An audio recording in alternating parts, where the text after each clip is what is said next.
I've transmigrated into the sweet romance novel's female lead. After the happy ending, I enjoyed 3 blissful years with the male lead before he cheated on me. The supporting female character showed up at my door with a pregnant belly, and he shielded her protectively. Mu-Ching, let's get a divorce. It's time for you to step aside. I smiled and swallowed the sleeping pills, but as I teetered on the brink of death, I heard a mechanical voice. Host, don't fall asleep. System 007 is still at your service. Detected plot corruption. Activating crematorium mode. Immediately, when I opened my eyes again, I had returned to 3 years earlier. Fu Xinian was down on one knee, holding up a ring with deep affection. Mu-Ching, will you marry me?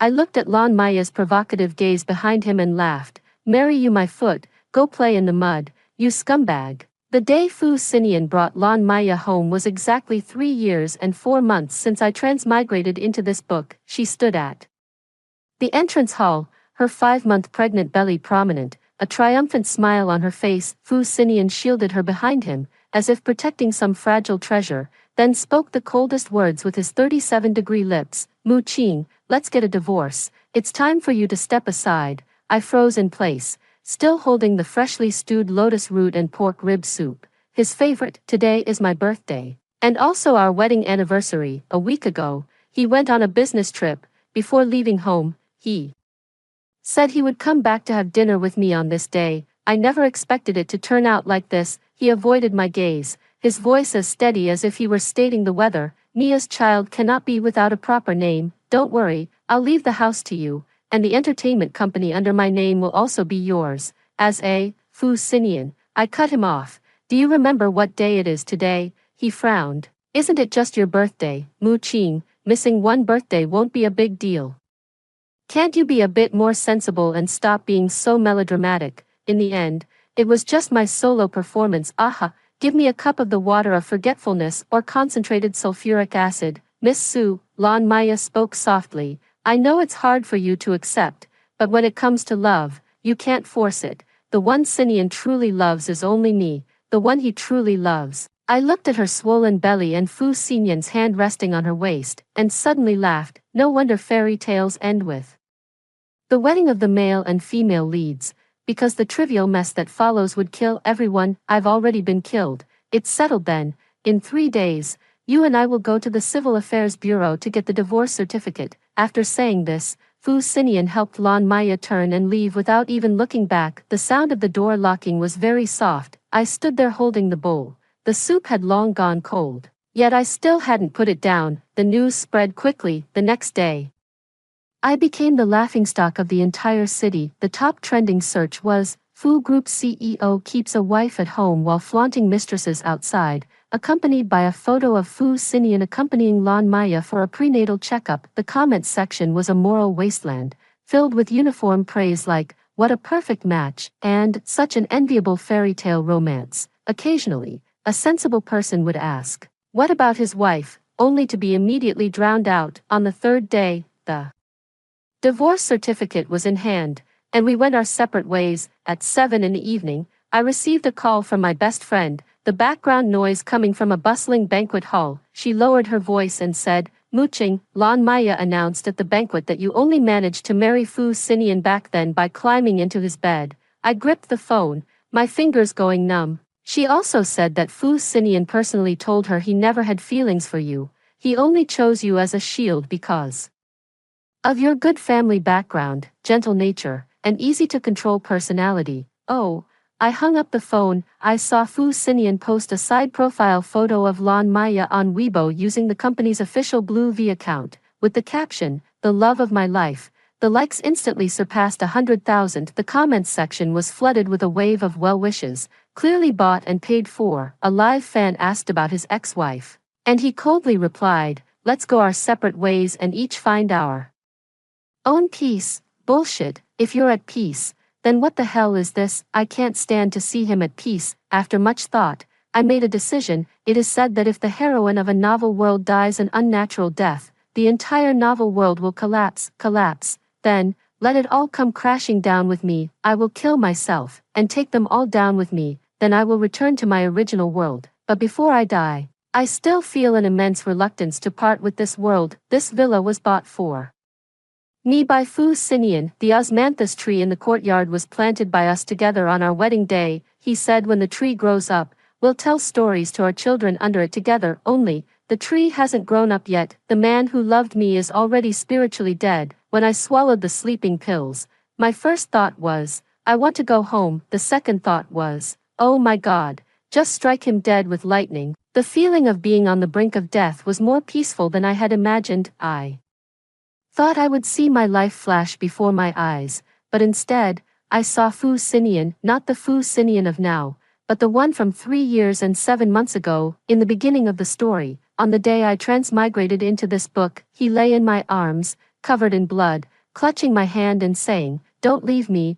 My heart softened, and I stayed, but the bastard changed his mind. As my consciousness gradually faded, a deafening explosion suddenly erupted in my ears. Host, don't fall asleep, System 007 is urgently waking you up. I abruptly opened my eyes. Before me was a blinding white light, and a mechanical voice crackled incessantly. Detected severe plot breakdown. After the sweet story's happy ending, the infidelity rate is 98.7%, and the female lead's mortality rate is 100%. System 007 is activating crematorium mode. For emergency intervention, forced timeline reversal. Host, you have 3 minutes to prepare. In 3 minutes, you will return to where? To the day 3 years and 4 months ago, when Fu Sinian proposed to you. Before the white light faded, 007's voice suddenly lowered. Host, this time, you must live a brilliant life. I opened my eyes. The sunlight was beautiful, and the beach was covered with white gauze curtains. I was wearing a light blue long dress, walking barefoot on the warm sand. Fu Sinian stood 3 meters away, on one knee, holding the diamond ring that I would later sell. The sunlight fell on his face, highlighting his sculpted, handsome features. He had always had his advantages.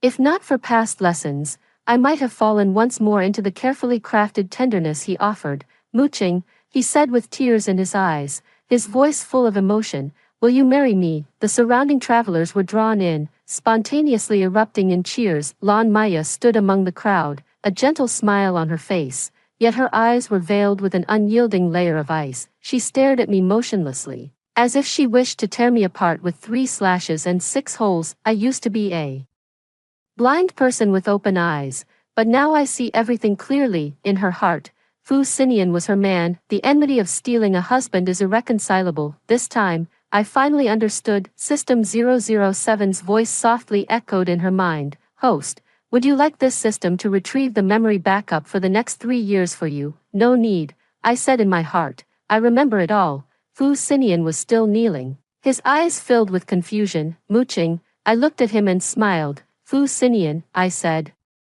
please get up first. He didn't move, still holding up the ring. You haven't answered me yet. In the crowd, people began whispering and murmuring to each other. Lan Maya took 2 steps forward and spoke with concern. Sister Su, Brother Sinian has been kneeling for a long time.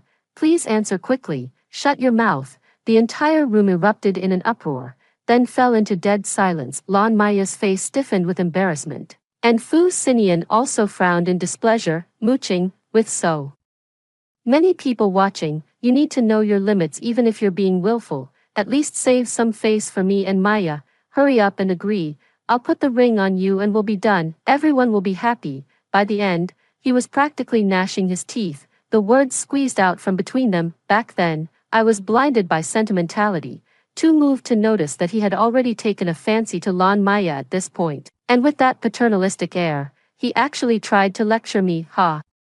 What a shame. I've awakened, and now I feel not a shred of gratitude, only that he's got some nerve, and it disgusts me. You want to save face, huh? I looked down at him with a cold, mocking smile, speaking in a voice only he and Lan Maya could hear. If you don't get up and leave right now, believe me, I'll slap you dead. I'll make you lose even more face.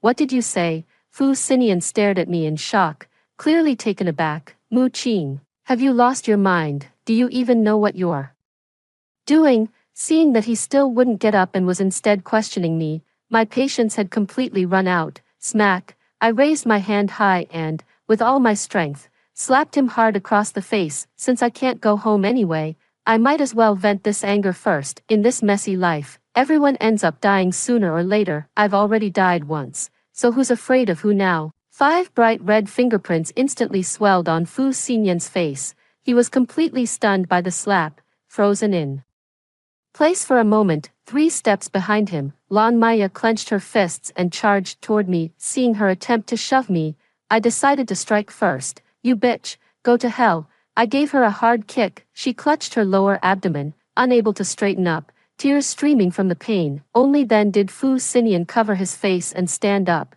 supporting her waist as he pulled her into his embrace. She also pressed her prominent, ample chest tightly against Fu Xinyan's forearm. Su Muqing, what on earth are you going crazy about? Didn't we already agree on this? He demanded. What am I going crazy about? You might as well ask what she's up to. I couldn't help but sneer. What exactly did we agree on? What nonsense are you talking about? With his dark intentions exposed, Fu Xinyan grew furious with shame. Lan Maya and I are completely innocent. In contrast, Lan Maya cried even more pitifully, clinging even closer. Sister Su, you've misunderstood me. Brother Xinyan, she only did this because she loves you so much. It's okay if I suffer a little injustice, but please don't blame her. A stream of manipulative words made Fu Xinyan even more heartbroken. Su Muqing, you can hit me if you want, but Maya didn't provoke you. Apologize to her. As long as she's willing to forgive you, I'll let bygones be bygones. Pa, your true colors are showing now, you scoundrel. People really do laugh when they're speechless. Like me right now. What's your relationship? Why don't you take a look at your hand? It's practically inside her underwear. Do you really think I'm a fool who knows nothing? Only then did he realize, hurriedly pushing Lan Maya away. Su Muqing, don't push your luck just because you have the upper hand. His expression turned ugly. I was just worried Maya might fall and gave her a hand.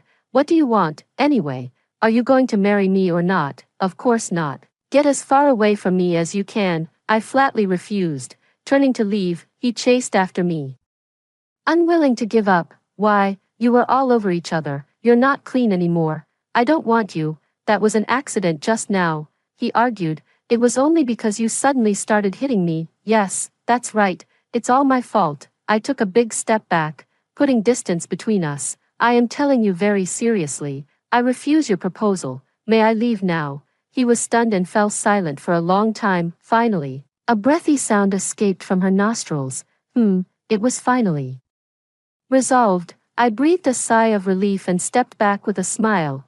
Well then, goodbye. System 007's voice was clear and bright.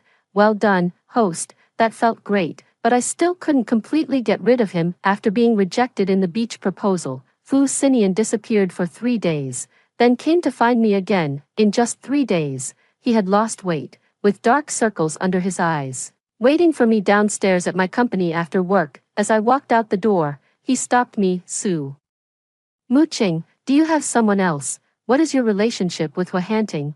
Hua Hanting, the head of the Hua Group, the biggest competitor of the Fu Group. The Hua Group has had a partnership with our company before, and I've always been the one responsible for coordinating work with Hua Hanting. Fu Xinyan never cared about who I interacted with before, but now that I've rejected his proposal, he's learned to investigate me instead. Business partnership, I replied succinctly, not in the mood to waste words on him. Fu Xinyan sneered. Partnership? Who do you think you're fooling? He drives you home, takes you out to eat, invests in your projects. What does it matter even if it's a relationship between a man and a woman? I cut him off. Fu Xinyan, do you have the right to question me? I'd like to ask. He was taken aback for a moment. Then, as if remembering something, a strange smile appeared on his face. Why wouldn't I have the right? You only turned down my proposal. You haven't broken up with me yet. I'm still your boyfriend.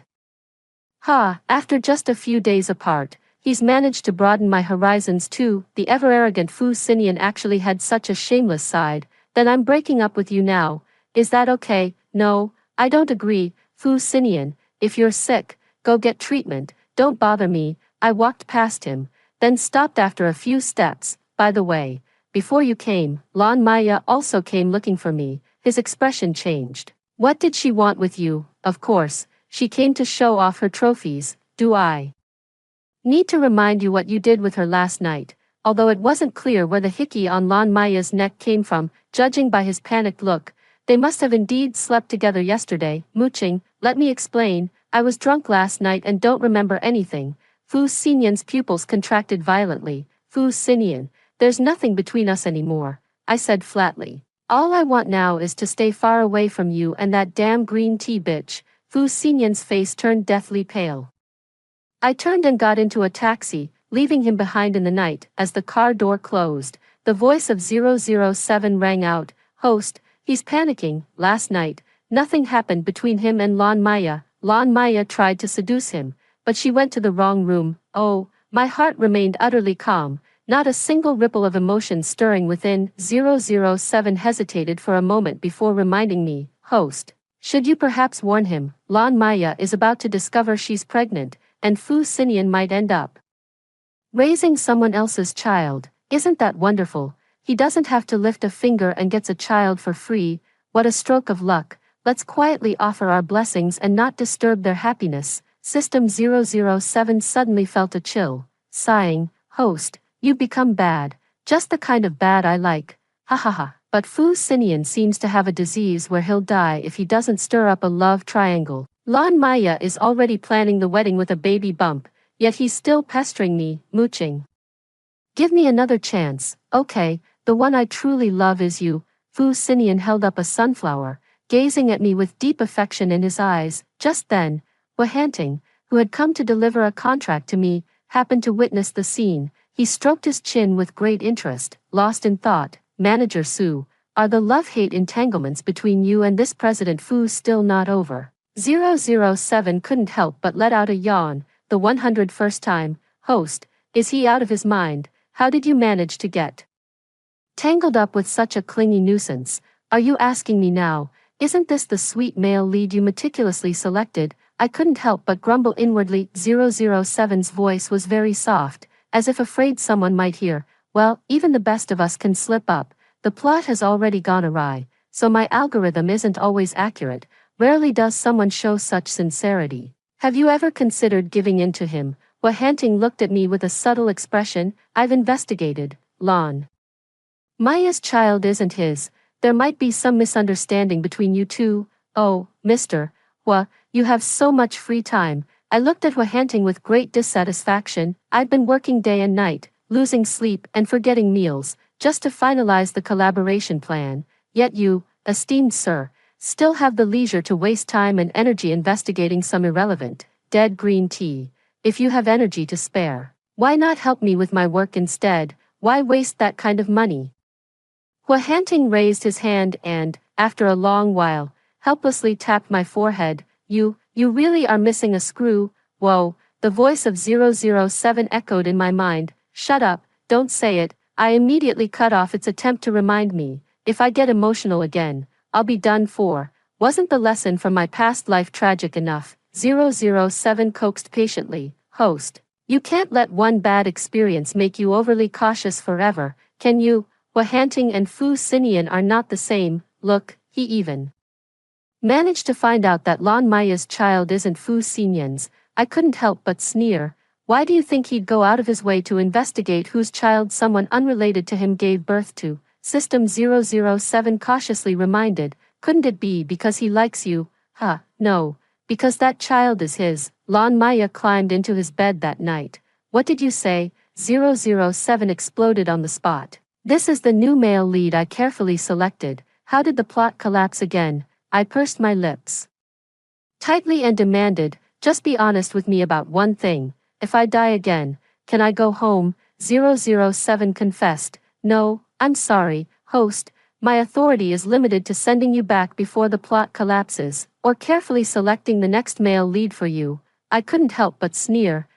Give me a break. If men were reliable, pigs could climb trees. After I managed to coax Fu Xinyan away, Hua Hanting reminded me before leaving, be careful of Lon Maya. She's been investigating you and trying to harm you. Hypocritical man. If you're so worried about me, why don't you go claim your child and marry her? Lon Maya wants money, a high marriage, status, and position. You can satisfy all of that on the day of the incident. I was in a meeting with Hua. The conference room door was pushed open, and Fu Xinian barged in, followed by 2 bodyguards. His face was ashen as he slammed the document in front of Hua. Hua, what do you mean by this? Stealing from me behind my back. And now cuckolding me. I glanced down. It was evidence of Lan Maya and Hua in bed together at a hotel, mooching. Don't misunderstand, I can explain. Hua looked at me first, then stood up and said to Fu Xinian, President Fu, let's talk this through properly. You're trespassing. Bang, Fu Xinian punched Hua in the face, making him spit blood and foam, and even knocking out a tooth. Su mooching. Is this the new man you found? He's no different from me. He betrayed you too. Could it all be the men's fault? Maybe you should take a good look at your own reasons. If I have sinned, let the law punish me, not men who lack virtue. The conference room was dead silent. Fu Xinian's fist was still clenched, blood dripping from between his fingers and falling onto the evidence of infidelity, blooming into red flowers. Hua stood up, covering his mouth, his eyes as cold as tempered ice. Fu Xinian, what kind of madness are you on? Me, mad? Fu Xinian sneered, pointing at the document. You fucking slept with my woman, and you're asking me what kind of madness I'm on? Your woman? Hua wiped the blood from the corner of his mouth. Are you talking about Lan Maya? Fu Xinian, is there something wrong with your head? That night, she walked into the wrong room and climbed into my bed. I was too drunk to know what was happening, and when I woke up, she was already gone. I admit to that. But what are you talking about? Your woman, is she your wife? Did you marry her? Fu Xinian's face flushed red, then turned pale, and finally darkened with anger. Leaning back in my chair, I watched these 2 men tear into each other over a green tea bitch in public, and suddenly found it all rather ridiculous. Enough, I said, standing up and gathering the documents on the table. You 2 can keep arguing. I'm leaving first. Mu Qing. Fu Xinian grabbed my wrist. Let me explain. Explain what? I shook off his hand. Explain why you were making eyes at her on the very day you proposed to me. Explain why you turned around and got engaged to her right after I rejected you. Explain why you came running back to me after finding out she was pregnant with someone else's child. Each question was like a knife, forcing Fu Xinian to take a step back. Fu Xinian, you never loved me. I looked at him calmly. What you love is the thrill of conquest, the restlessness of the unattainable. I rejected you. She betrayed you. So I've become precious again, haven't I? His lips moved, but no words came out. I turned to Hua. Mr. Hua, let's discuss the collaboration another day. First, clean up your own mess. Hua eyes dimmed slightly. He seemed to want to say something, but in the end, he only nodded. I pushed the door open and walked out, leaving the 2 men and a pile of troubles behind. At the end of the corridor, Lan Maya stood there. She was wearing a white dress, her belly slightly swollen, a triumphant smile on her face. Su mooching. She walked over, her voice soft. You already know, don't you? I stopped in my tracks. What does it matter if you know? I looked at her. Who do you think you are? Playing both sides, manipulating 2 men like they're puppets in your hands. Lan Maya laughed, a genuinely happy laugh. I just want what I want. I want Fu Xinian's money, Hua influence, and I want them to fight tooth and nail for me. As she spoke, she gave me a once-over. And you're nothing but an outsider. An outsider? I laughed too. Lan Maya, when you threw yourself at Hua and climbed into the wrong bed, did you ever stop to think whose child that really is? Her smile froze on her face. You think you just slept with Hua after walking into the wrong room that night? I leaned closer to her, lowering my voice. Let me give you some good news. It wasn't just him. That night, in Hua suite, there was a third person. Lan Maya's face instantly turned deathly pale. No, impossible. Fu Xinian went to check the hotel surveillance footage. I took a step back, savoring her crumbling expression. Guess what? At 2 in the morning, a man came out of Hua room. It seems you were on something that night and ended up sleeping with 2 different men. Which one do you think is the real father of the child in your belly? One is Hua, the other is Hua business partner, and he's a married man. You know, your personal information is now sitting on his wife's desk. You're so clever. Care to guess how his wife plans to deal with you? Will she let you keep the baby? Lan Maya's lips trembled. tears streaming down her face. "No, you're lying to me, you're lying." I walked past her, then stopped after a few steps. "Oh, right, I forgot to tell you, Fu Xinian and Hua Hanting are in the conference room right now, and they have all the evidence against you. Guess what happens next?" A man wearing a hat and a mask suddenly appeared, swiftly pulling out a syringe and injecting it into her neck. The man moved swiftly, making a quick escape, and Lan Maya let out a piercing scream. I didn't stop it, watching everything unfold right before my eyes. 007's voice echoed in my mind. "Host, that was sent by the man's wife to make Lan Maya miscarry. Fu Xinian and Hua Hanting are really concerned about her. They're taking her to the hospital. Do you want to tag along and see the show?" "What kind of show is this?" I pressed the elevator button, heading in the opposite direction. "What a damn nuisance, host, aren't you happy? They've all seen her true colors now." The elevator doors opened, and I stepped inside, pressing the button for the first floor. 007, I said, "Have you ever thought about a question?" "What question? Why should I care about their approval? They're the ones who turned a blind eye and got tangled up with scum, ruining their own lives. What does that have to do with me?" The elevator descended slowly, the numbers ticking down one by one. Fu Xinian's hurt to me was real.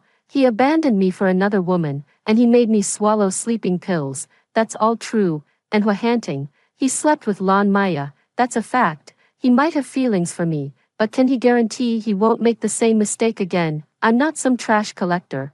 Why would I pick up such brain-dead, blind people to bring trouble on myself? Do you really think I'm sick? The elevator stopped on the first floor, and the doors opened. Sunlight streamed in through the glass curtain wall of the lobby, falling on my face, warm and cozy. I took a deep breath and strode out with purpose. 3 months later, my new company is officially open. No Fu Xinian, no Hua Hanting, not a trace of any man in sight. I stand at the entrance of the company, dressed in a sharp black suit, ready to cut the ribbon. "Congratulations, President Su," the voice of System 007 chimes in, carrying a touch more emotion than before. "These past 3 months have been quite eventful for you." "Not bad." I looked at the company I had founded with my own hands, a slight smile curling at the corner of my mouth. "By the way, host, there's something I need to tell you." 007 paused. "Fu Xinian has gone bankrupt." I raised an eyebrow. After Lan Maya's scandal was exposed, Fu Corporation's stock plummeted. Hua Hanting seized the opportunity to acquire it, and now Fu Corporation is a subsidiary of the Hua Group. "Oh, Fu Xinian came to your door several times, but security turned him away each time. Hua Hanting has come looking for you 7 times, and every time, you weren't there." Host, are you really not going to consider it? Hua Hanting seems to be genuine." 007, I interrupted it. "Don't you understand yet?" "Understand what?" I turned around and looked at my reflection in the glass door. "My life doesn't need a male lead." 007 fell silent for a long time. "Host, what you mean is, love is just one part of life, not everything." I pushed open the door and walked into the company, where employees stood up one after another to greet me. I have my own career, goals I want to achieve, and a future worth fighting for. Men, it's all about fate. If there's one, there's one. If not, it doesn't matter. I stopped at the office door and glanced back at the bustling city outside the floor-to-ceiling window. With no man in your heart, your sword will naturally be divine. I will never take sleeping pills for anyone ever again. 007's voice choked up a bit. "Host, you've grown up." "Nonsense, after dying once. How could I not have grown up?" I pushed the door open with a smile and stepped into my own battlefield. What happened later was, to put it simply, after Fu Xinian went completely bankrupt, he moved to another city. It said he's now an executive at a small company and never came back. Hua Hanting came to see me a few times. The last time, I agreed to meet him. We had a cup of coffee and talked for half an hour. Then I told him, "Mr. Hua, let the past stay in the past. We're not right for each other." He was silent for a long time before finally saying, "All right." As he left, he stood at the door for a moment, glancing back at me. I sat by the window, reviewing a proposal, the sunlight falling on my profile, quiet and composed. He smiled, then turned and walked away. That night, 007 asked me, "Host, do you really have no regrets?" "What's there to regret?" Hunting is a good man. He was drugged that night too. I know. Then why, 007, I set down the pen in my hand. Have you ever heard a saying? What saying? Loving yourself is the beginning of a lifelong romance. I gazed out the window at the myriad lights of the city, my voice soft. I spent 3 years loving someone I shouldn't have, and then 3 months learning to love myself. For the rest of my life, I want to have a good relationship with myself. 007 was silent for a long time, then smiled. Host, 007 is happy to serve you. In the days to come, I will always be by your side. Thank you, I said. 5 years later, on the day my company went public, I stood alone in the exchange hall, watching the numbers flicker on the screen. No man by my side, no flowers or rings, no sweet words, but I was laughing more happily than ever. 007's voice chimed in. Host, congratulations on going public. Thank you, host. I have a question for you. Ask, if you could do it all over again, would you still choose this ending? I fell silent for a moment, then looked at the final number frozen on the screen, a faint smile curling at the corner of my lips. 007, you know what, when you sent me back, I thought I would take revenge on Fu Sinian, tear Lan Maya apart, and make everyone pay the price, but later I realized that the best revenge isn't making their lives worse, it's making my own life better. I turned around and walked out of the exchange. Outside, the sunlight was just right. Let's go, 007, I said. Let's grab a cup of coffee. All right, host. On the large screen behind me, news of my company's listing was scrolling, but I no longer wanted to look back, because the best scenery is always ahead. After hearing the first story above, what are your thoughts? Feel free to share your opinions in the comments section. Next, there is another similar story. Let's continue to see. On the third day after my husband Lu Yen passed away, I opened his diary. He said he wanted to be a cat in his next life, so he could be held in my arms, even if just once. I cried until I fainted, and when I opened my eyes again, lying beside me in the heavy darkness was Lu Yen, looking several years younger. This is our newlywed villa, the time, our wedding night 5 years ago. There is a deathly silence in the air. In my past life, we were just like this, one sleeping on the left side of the bed, the other on the right, separated by an insurmountable galaxy in between. He is a business tycoon, I am a wealthy heiress. Our marriage is a perfect transaction, devoid of love. We treat each other with such respect and courtesy that even arguing feels unnecessary. I always thought that he, like me, saw this marriage as a duty, until at his funeral, his assistant handed me a locked box containing his diary, which he had kept for a full 10 years. Starting from his youth, every page of the diary was filled with my name. He has had a crush on me since high school, starting from the moment I casually handed him an umbrella. To be worthy of me, he climbed from an obscure branch of the family to the very peak of the Lu family's power, then used the most favorable conditions to secure this marriage he had long dreamed of. He wrote, being able to see her every day is already the greatest blessing the gods have given me. I dare not ask for more. He wrote, she smiled at me today because I blocked a glass of wine that was thrown at her. I didn't send the wine-stained suit to the dry cleaner. I wanted to keep the scent of that smile a little longer. He wrote, her stomach is weak, and she never eats on time. I asked Zhang Ma to keep warm porridge ready every day, but I only dared to say it was Zhang Ma's own idea. I'm such a coward. He wrote, if I die, would she shed a single tear for me? Probably not. It's fine, as long as she can live well. Holding that diary, I replayed our 5-year marriage over and over in my mind. Every detail I had overlooked turned into the sharpest blade, slowly tearing my heart apart. That unexpected car accident took him away, and with him, all the meaning I had left to live for. I never imagined that beneath that cold face lay a passionate affection deep enough to drown me, and now, the gods have truly given me a chance to start over. I looked at him lying beside me, sleeping restlessly, his brow furrowed as if trapped in a nightmare. In my past life, I simply turned over coldly, turning my back to him, and thus began our 5 lonely years of marriage. But this time, I sniffled, holding back the surging tears, and cautiously moved closer. Then I took the initiative, clumsily, and hugged him from behind. His body stiffened abruptly, his muscles tensing instantly. Like a startled hedgehog, I could feel his rigid back and his suddenly quickened breath. In the darkness, he asked in a voice filled with extreme restraint and a hint of trembling. Sun Yan, what are you doing? I buried my face against his back, greedily soaking in his warm body heat. My tears silently soaking through his silk pajamas. Lu Yan, I choked out, mustering every ounce of strength to say the words that were a whole lifetime too late. I'm cold. Lu Yan's body went as stiff as a rock. I suppose in his world, Sun Yan, am a lofty queen, calm, rational, and never one to show weakness. The word, cold, was probably something he never expected to hear from my lips in his entire life. In the darkness, I could clearly sense his bewilderment. He remained motionless, his breath seemingly frozen, afraid to disturb me, this uninvited guest. Just how much of a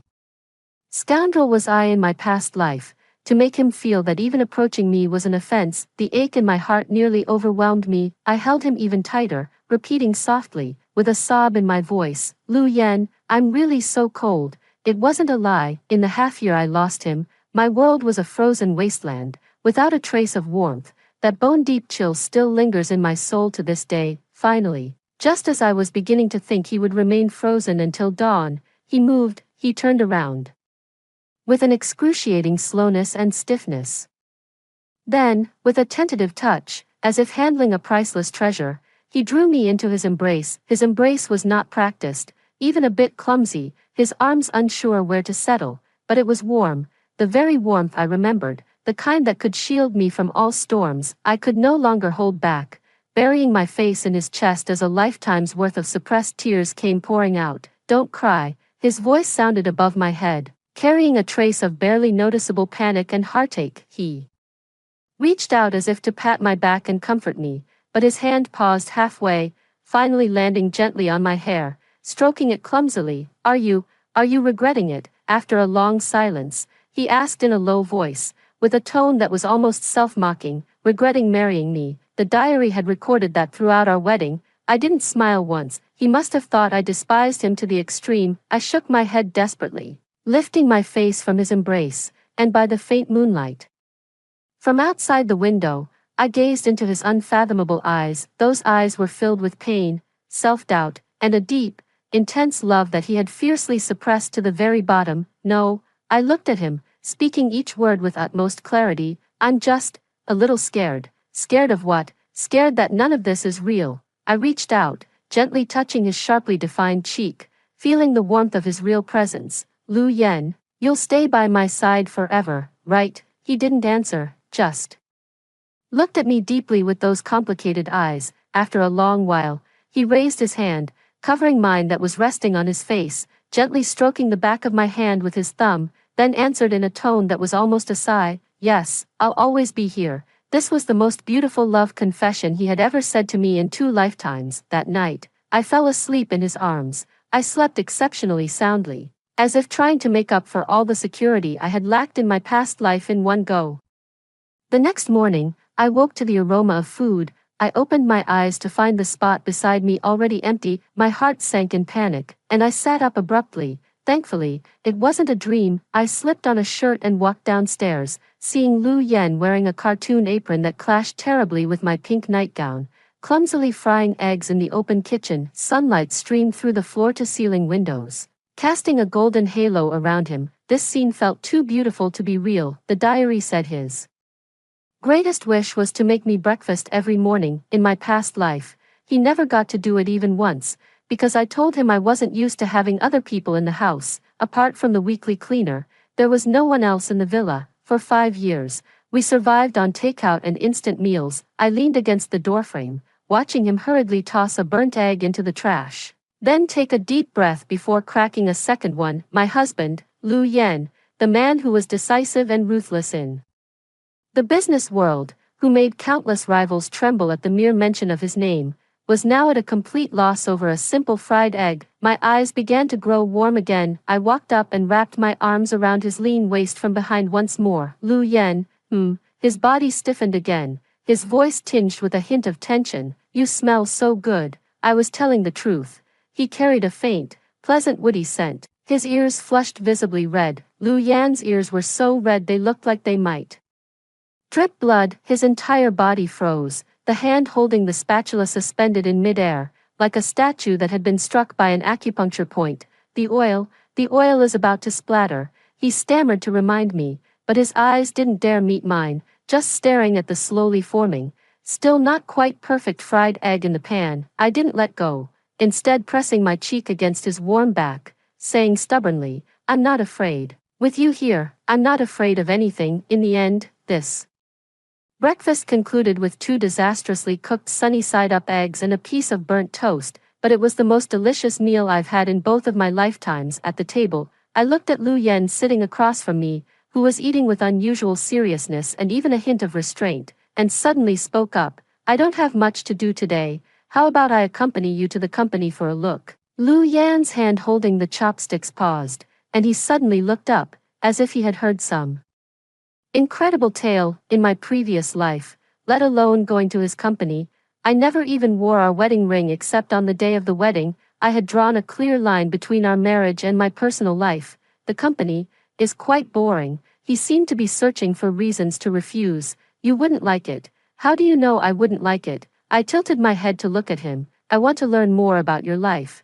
Is that not allowed? He fell silent, just looking at me with those deep eyes, as if trying to discern the truth of my words from my face. In the end, he still nodded. The atmosphere on the way to the company was somewhat delicate. I sat in the passenger seat, stealing glances at him. He drove with great focus, the lines of his profile even more striking than in the magazines. I suddenly remembered a passage from the diary. He wrote, Today I drove her to the airport. She spent the whole time looking out the window, not saying a word to me, but I was happy because I had specially replaced the car's air purifier with the white tea fragrance she loves. That way, with every breath she took, she would be breathing in my scent. I lowered my head and sniffed the scent on my own clothes. Good, it was still the white tea fragrance he loved. The car pulled up at the foot of the Lu Group building. Just as I was about to unbuckle my seatbelt, Lu Yen suddenly spoke up. Wait. I looked at him in confusion. He unfastened his own seatbelt and leaned over toward me. The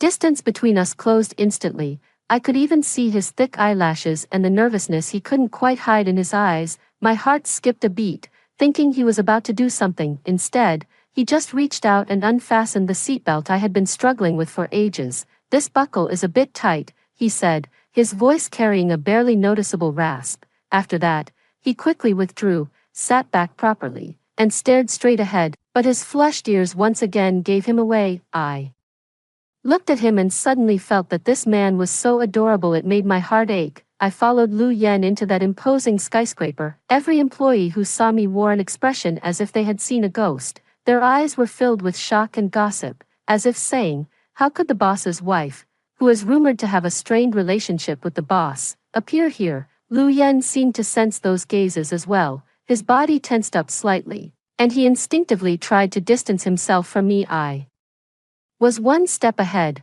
reaching out to take his arm instantly stiffened, and his footsteps faltered for a moment. I could feel the air in the entire company freeze in that instant. I looked up and gave him a sweet smile. President Lu, why don't you show me around your office? I deliberately made the words, President Lu, sound soft and sweet. His face, successfully, turned red again. Lu Yan's office was on the top floor, occupying the best view. The decor style was just like him.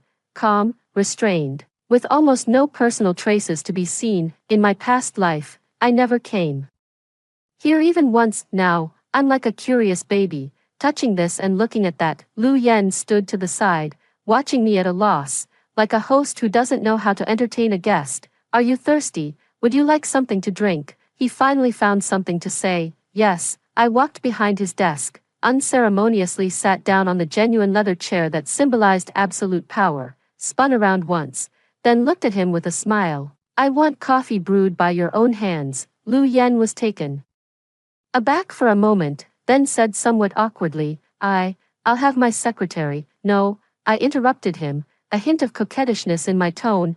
I want the one you make. The diary had mentioned that, in order to have more topics in common with me, he secretly learned how to make pour-over coffee. Because I once mentioned in an interview that I loved drinking pour-over, he bought a whole bunch of coffee beans and equipment, practiced countless times at home, but never dared to let me know. Watching his slightly flustered retreating figure, I knew I had bet right. he retrieved a complete set of professional pour-over equipment from a concealed cabinet. His movements were practiced and precise, grinding the beans, warming the pot, pouring the water, each step executed with meticulous care, as if performing a sacred ritual. Soon, the rich aroma of coffee filled the entire office. He placed a freshly brewed cup of coffee in front of me, watching me with a hint of nervousness. "Try it." I took a small sip. It was my favorite Yirgacheffe, with just the right balance of acidity and richness. "It's delicious," I praised sincerely. He visibly relaxed, the corners of his mouth curling up into a small, unconscious smile, like a child who had just received a compliment. Just then,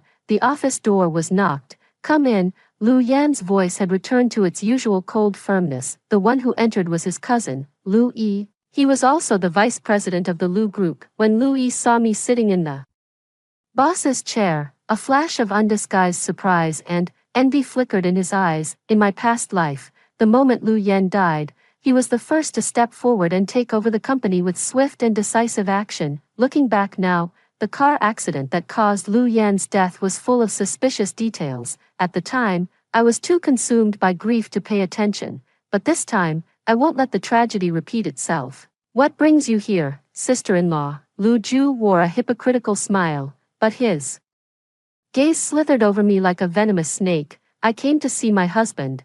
"Is that not allowed?" I smiled, but my tone carried a hint of provocation. Lu Ju's smile stiffened for a moment. "Bro, I've brought the documents for the South City project. Take a look." He quickly returned to his usual self, handing a file to Lu Yan, as if trying to use work to highlight his importance and push me, the outsider, out of the picture. South City project. My heart sank heavily. This was the project. In my previous life, it was on the way to inspect the South City project site that Lu Yan got into a car accident. I watched as Lu Yan took the document and began to read it carefully, my heart uncontrollably racing. "No, I have to do something." I stood up, walked over to Lu Yan, wrapped my arms around his neck from behind, rested my chin on his shoulder, and whispered softly into his ear in a voice only the two of us could hear. "Honey, I'm not feeling well today. Could you leave work early and come home with me?" My breath brushed against the shell of his ear, and his body stiffened once more.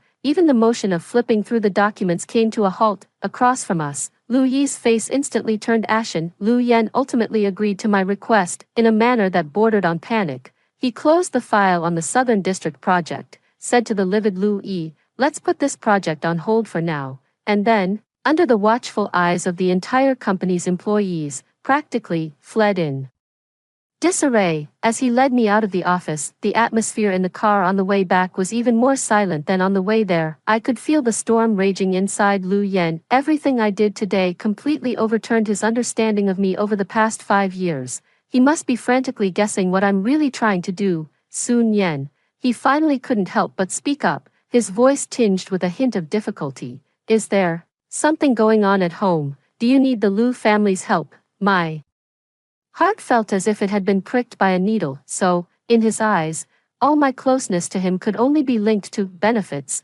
Indeed, in my previous life, I almost never reached out to him except when I needed the Lu family's resources to support my personal endeavors. How much harm did I cause him, to the point where he didn't even have the courage to imagine that I might like him? I didn't answer his question, only softly asking, "Lu Yan, do you trust me?" He was taken aback for a moment, seemingly not expecting me to ask that. "If you trust me," I turned my head, looking into his eyes with utmost seriousness. "Don't touch that project in the Southern District anymore. Hand it over to Lu Yi to handle." "Why?" He furrowed his brow. "I've been following that project for a long time. It's very important." No reason. I couldn't explain, so I resorted to the most domineering approach. "Just consider it my willfulness. I don't want you to go to that place. Is that okay?" The car fell into silence once again. Red light. The car stops. Lu Yan turned his head, looking at me deeply. His gaze was as complex as a thick fog.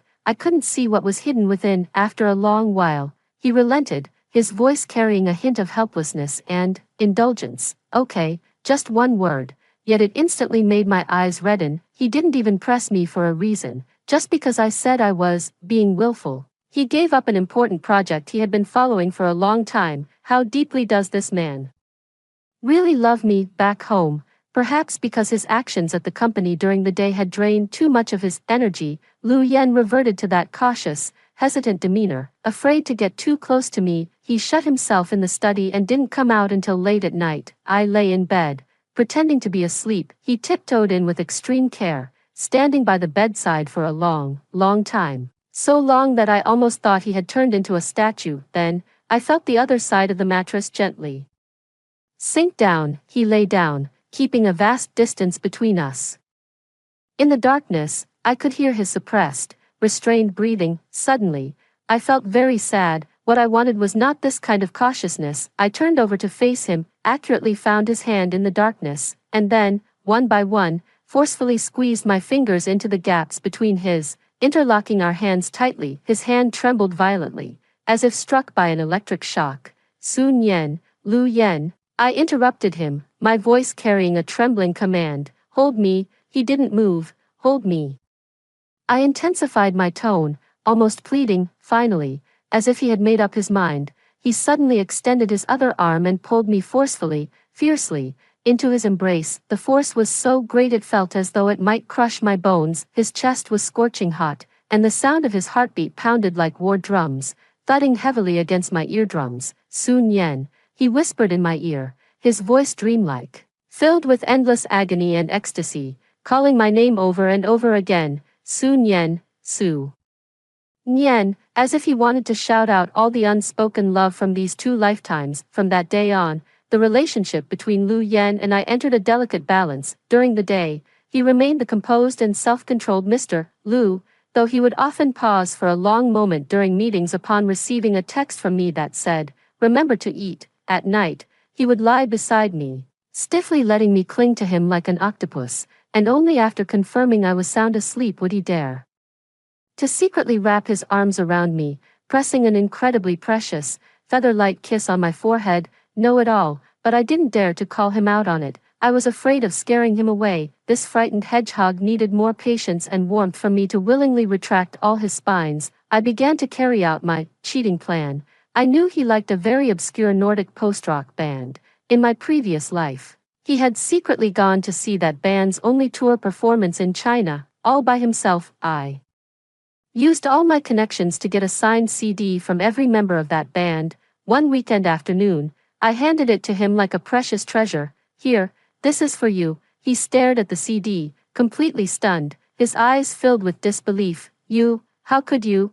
I thought you'd like it," I said nonchalantly, though my heart was pounding with tension. He took the CD, his thumb gently caressing the signature on it with utmost care. He lowered his head and remained silent for a long time. I couldn't see his expression clearly, but I saw a drop of scalding liquid fall onto the transparent case of the CD. He cried. My heart felt as if it were being tightly gripped by an invisible hand, the pain so intense I could barely breathe. To spare him the awkwardness, I pretended not to notice and turned toward the kitchen. "I made your favorite sweet and sour pork for dinner. Go wash your hands and eat." Sweet and sour pork was the dish that appeared most frequently in the diary. He said it was the only dish his mother knew how to make when he was a child. After she passed away, he never tasted the authentic version again. I actually don't know how to cook. For this dish, I secretly made a mess in the kitchen, burning countless batches and scalding several blisters on my hands. But when he looked up at me with those reddened eyes, then silently and thoroughly finished the entire plate of sweet and sour pork, I felt it was all worth it. After the meal, he took the initiative to wash the dishes.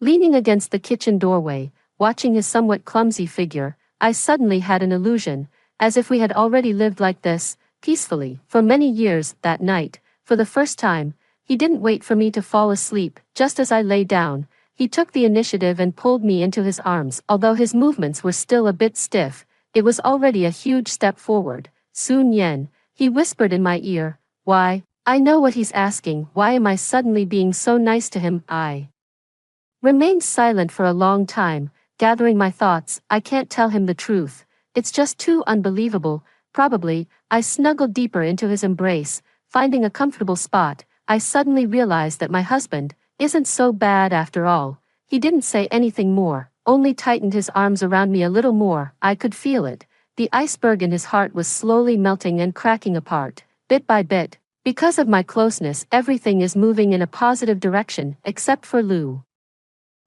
After I had Lu Yan transfer the Southern District project to him, he appeared grateful on the surface, but behind the scenes, he started showing up in front of us even more frequently. He would come to the house under the pretext of reporting on work, then casually bring up some things from my past in a seemingly unintentional tone. Sister-in-law was quite the campus celebrity back in the day. The line of boys chasing after you could stretch from the school gate all the way to the end of the street. I remember sister-in-law was most passionate about extreme sports.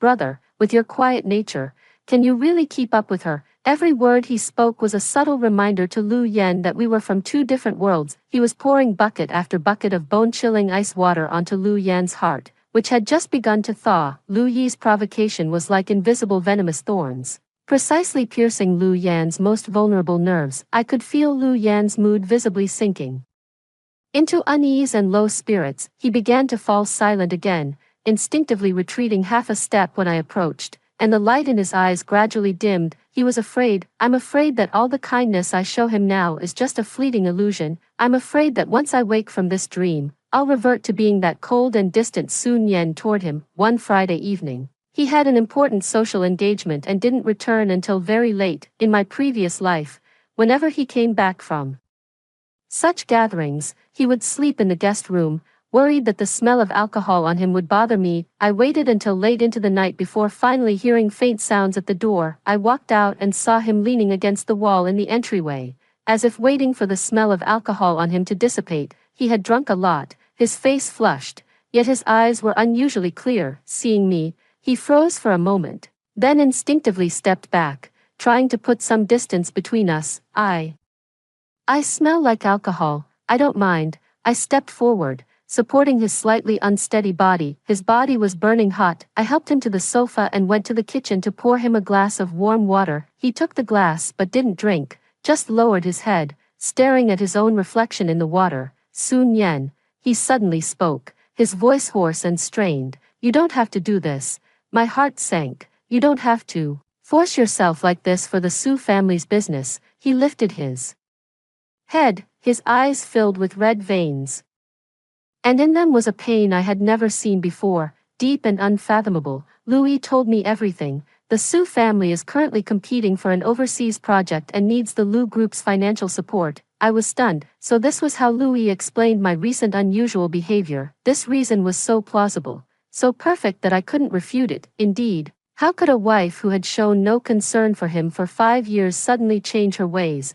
The only explanation was self-interest. Seeing the pain in his eyes, I suddenly realized just how ruthless Lu Yi's move was. He wasn't sowing discord, he was striking at the heart, in the cruelest way possible. He was extinguishing the tiny spark of hope that had just ignited in Lu Yan's heart. It's not like that, I said, my voice trembling, unsure whether I was angry or heartbroken. It's okay. Lu Yan forced a smile that was uglier than crying. We agreed on this when we got married. A business alliance, each taking what we need. If you need anything, just tell me directly. There's no need to be so good to me, be so good to me. These 3 words, coming from his mouth, carried a sense of being pitied, a humble undertone. My tears could no longer be held back and fell uncontrollably. What on earth have I done to him? I threw down the water glass and lunged forward, straddling his legs, cupping his face in my hands, and fiercely pressed my lips to his. This kiss carried my anger, my heartache,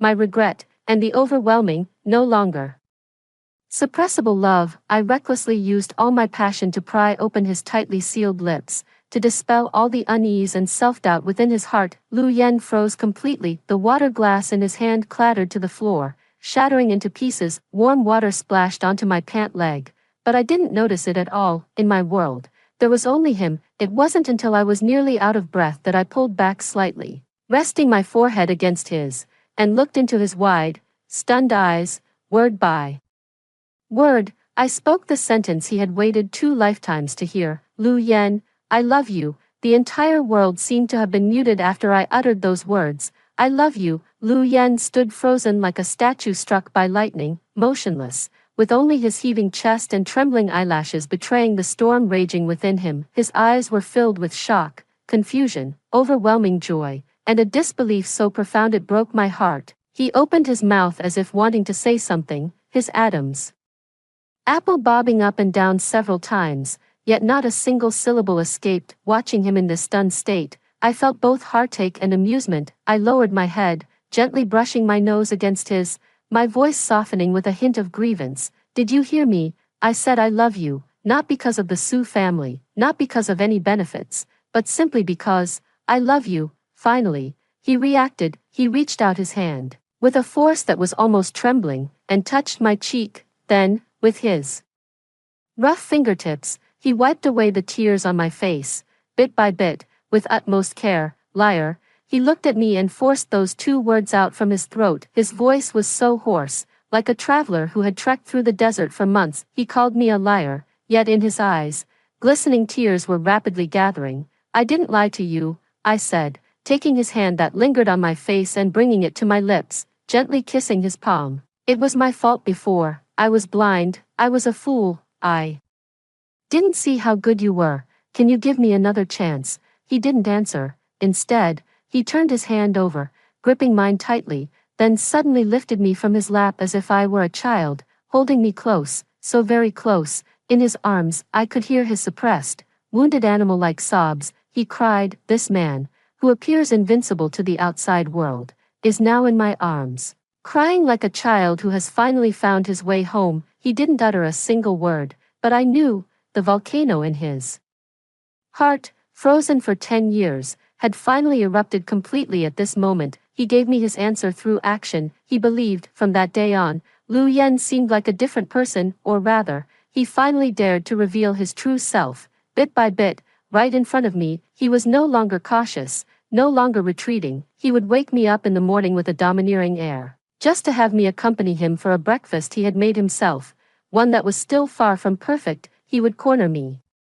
against the wall, punishing me with one deep kiss after another for forgetting to reply to his messages because of work. He would act like a clingy big dog, insisting on resting his head on my lap while I was reading. He would also clumsily brew brown sugar water for me when I had period cramps, then hold me in his arms, using his warm, large hands to soothe my stomach all night long. He turned all the unspoken love from that diary into actions, clumsily yet passionately wrapping me up completely. Our home finally began to feel like a home. It was filled with the warmth of everyday life and love that could be felt everywhere. However, the sweet days did not last long. One day, Lu Yan's company faced a major crisis. His most trusted assistant, who had been with him for many years, was discovered to have stolen the company's core secrets, sold them to a competitor, and then fled with the money. The company suffered enormous losses as a result. Lu Yan shut himself in his study and didn't come out all day. When I brought in the meal, I saw him standing alone by the floor-to-ceiling window, his back looking desolate and lonely. I walked over and hugged him from behind. "Don't be sad," I comforted him softly. "Money can be earned again. It's not about the money." He turned around and looked at me, his eyes filled with a weariness and disappointment I had never seen before. "That person was a friend I've known since college. I always considered him as close as a brother, as close as a brother." My heart suddenly turned cold. I suddenly remembered something I had overlooked. In my previous life, when Lu Yan went to the construction site in the southern part of the city, the driver was this assistant. The official conclusion of that car accident was brake failure, and that assistant also died on the spot in the car accident. A perfect accident, with no living witnesses. As I watched the unguarded pain on Lu Yan's face, a terrible thought began to wildly take root in my mind. This betrayal was only the beginning. It is a signal, one that urges Lu Yan towards a deathly end, a countdown signal. The assistant's betrayal was like a massive rock, thrown into our lives that had just settled into calm. Though Lu Yan put on a brave face in front of me, I knew the incident had hit him hard. He grew even more withdrawn, often lost in thought by himself. As for me, I sank into a deeper fear. I began acting like a paranoid detective, frantically recalling every detail from the time around Lu Yan's car accident in my previous life, trying to find any clues, but I discovered it was a meticulously designed accident, flawless in its execution, no evidence, no flaws. The only possible breakthrough might be Lu Yi. I began to investigate him discreetly, using some connections I had built up in my previous life. I looked into his financial transactions and the people he had been in contact with privately. The results sent chills down my spine. I discovered that Lu Yi and the assistant who betrayed Lu Yan have been engaging in substantial private financial transactions. Moreover, Lu Yi has recently been frantically and recklessly buying up scattered shares of the Lu Group on the secondary market, all in secret. His ambition is now laid bare for all to see. He intends to use the shares in his possession to seize control of the entire Lu Group as quickly as possible after Lu Yan's death. I laid all this evidence before Lu Yan. He stared at the bank statements and transaction records, falling into a long, heavy silence. When he finally looked up again, the weariness and disappointment in his eyes had vanished, replaced by the cool, sharp decisiveness of the Lu Yan who commanded the business world. I understand. Those were the only 4 words he said. No anger, no questioning, as if he had long anticipated all of this. Did you suspect him all along? I couldn't help but ask. He nodded, took my hand, placed it in his palm, and gently kneaded it. The Lu family is a place that devours people. The reason I, a powerless collateral relative, have come this far is never because of naivety. He looked at me, a trace of bitterness in his eyes. I just didn't expect him to be in such a hurry. He paused, then continued, my assistant betrayed me. The core secrets he took were actually fake materials I deliberately leaked. I originally wanted to use this to lure the snake out of its hole and draw out the person behind him. I never expected that person to be his own cousin. Even more unexpected was that I would help him find the most direct evidence. Nian Nian, he suddenly called my name in an extremely serious tone. Thank you, we are husband and wife. I looked at him. I won't let anyone hurt you. He smiled, the first genuine smile he had shown in a long time. He pulled me into his arms, resting his chin on the top of my head, and whispered, before, I always fought alone. Now, it seems I have a weakness. My heart ached, yet felt tender. No, I lifted my head and looked at him. I am not your weakness, I am your armor. In the days that followed, Lu Yan and I began a subtle counterattack. He took advantage of Lu Yi's greed, deliberately releasing several seemingly lucrative but actually deceptive fake projects, gradually tying up Lu Yi's funds. As for me, I used my identity as the eldest daughter of the Su family to navigate various high society gatherings, seemingly unintentionally spreading rumors about Lu Yi's chaotic private life and embezzlement of public funds. We were like a pair of well-coordinated hunters, gradually tightening the net around our prey. Lu Yi soon sensed that something was amiss. He grew restless and suspicious, like a trapped beast. I knew that when a person is pushed to the brink, they are capable of anything. He was not far from his final, desperate, mutually destructive plan, and I had to devise a foolproof strategy before he acted. To completely cut off all his possibilities, the day of the decisive battle arrived sooner than I had anticipated. That day was the anniversary celebration of the Lu Group. In my previous life, it was after this celebration that Lu Yan received the call about the incident at the construction site in the southern part of the city. He rushed overnight and ultimately lost his life on the way. In this life, although the southern city project has been handed over to Lu Yi, there's no guarantee he won't find another excuse to lure Lu Yan out. Throughout the entire celebration, my nerves were stretched taut, like a string on the verge of snapping at any moment. I stayed close to Lu Yan's side, vigilantly observing everyone around us. Lu Yan seemed to sense my nervousness. Without a word, he took my hand, the warmth of his palm offering a comforting reassurance. Don't be afraid, I'm here, he whispered softly. Halfway through the banquet, Lu Yi approached with a glass in hand, a wide smile on his face. He appeared no different than usual,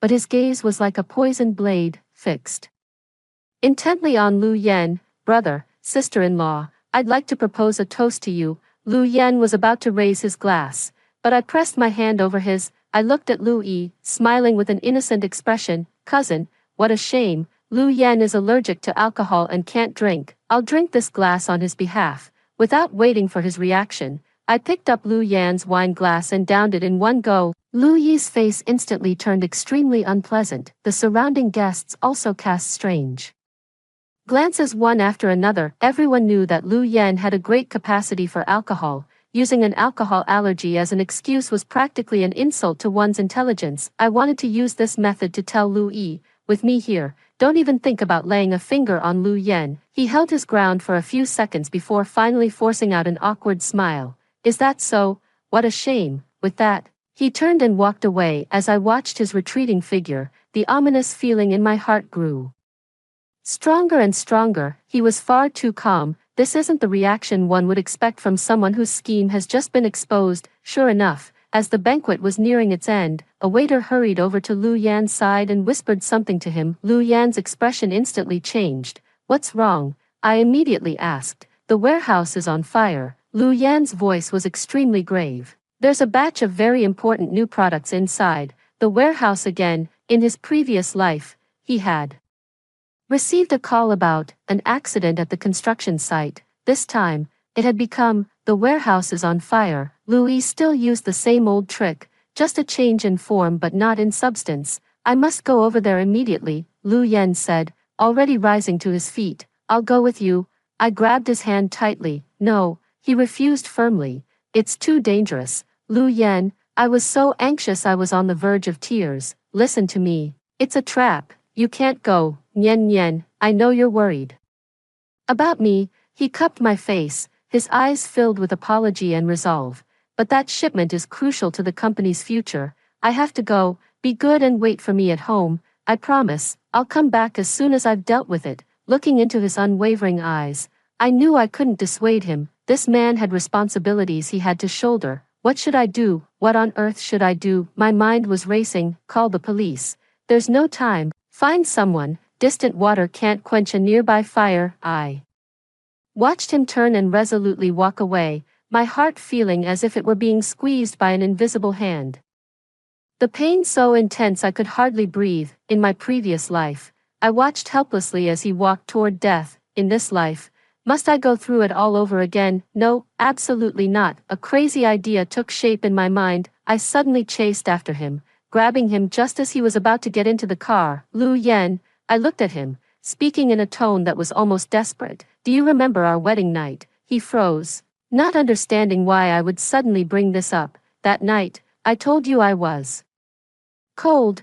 I looked into his eyes and spoke, word by word, the secret that was enough to shatter his entire worldview. That's because I had just come from your funeral. Lu Yan, I've died once before. I've been reborn from 5 years in the future. The expression on Lu Yan's face froze. He stood like a petrified statue, staring at me in a daze, his pupils filled with incomprehensible, immense shock. The air around us seemed to have stopped flowing after I uttered those words. Nian Nian, he struggled to speak, his voice hoarse and broken. Do you know what you're saying? I know.